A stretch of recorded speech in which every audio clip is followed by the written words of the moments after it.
আজি গোভা বিহুৰ এই পবিত্ৰ দিনটোত মই পোনপ্ৰথমে আমাৰ গোভা ৰজা ডাঙৰীয়া আজি ইয়াত উপস্থিত আছে আৰু সমূহ আমাৰ তিৱা জনগোষ্ঠীৰ প্ৰতিগৰাকী আমাৰ সন্মানীয় সদস্যবৃন্দলৈ মই মোৰ বিহু উপলক্ষে তেওঁলোক সকলোলৈকে মই মোৰ শুভেচ্ছা শুভকামনাৰ বিহুৰ ওলগ জ্ঞাপন কৰিছোঁ।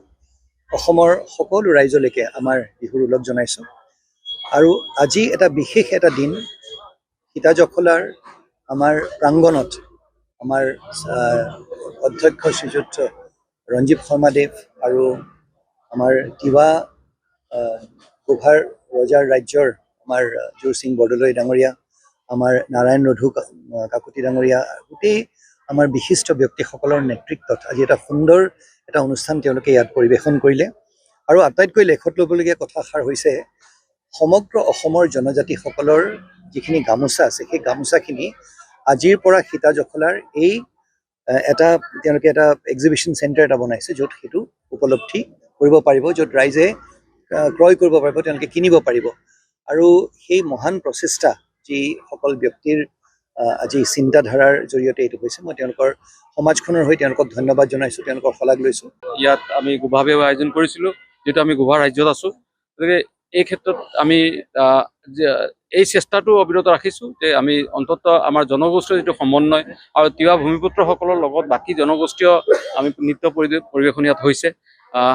গতিকে আমি এই ক্ষেত্ৰত ধন্যবাদ জনাব লাগিব যে আমাৰ ৰাজ পৰিয়ালৰ ৰজা ইয়াত আজি উপস্থিত আছিলে।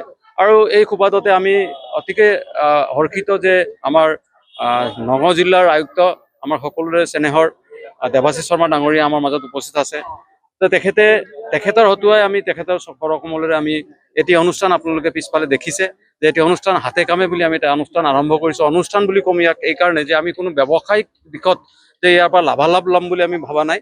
আমি অসমৰ শিপিনীসকলে বজাৰ নাপায় বা অসমৰ শিপিনীসকলে শিপিনীৰ গামোচা, হাতে বোৱা গামোচাৰ মূল্য কমি বজাৰৰ এই সস্তীয়া আৰু চালানী গামোচাবিলাকৰ পয়োভৰ হৈ গৈছে, যিটো আমি মষিমূৰ কৰিবলৈ হাতে কামে লাগিব।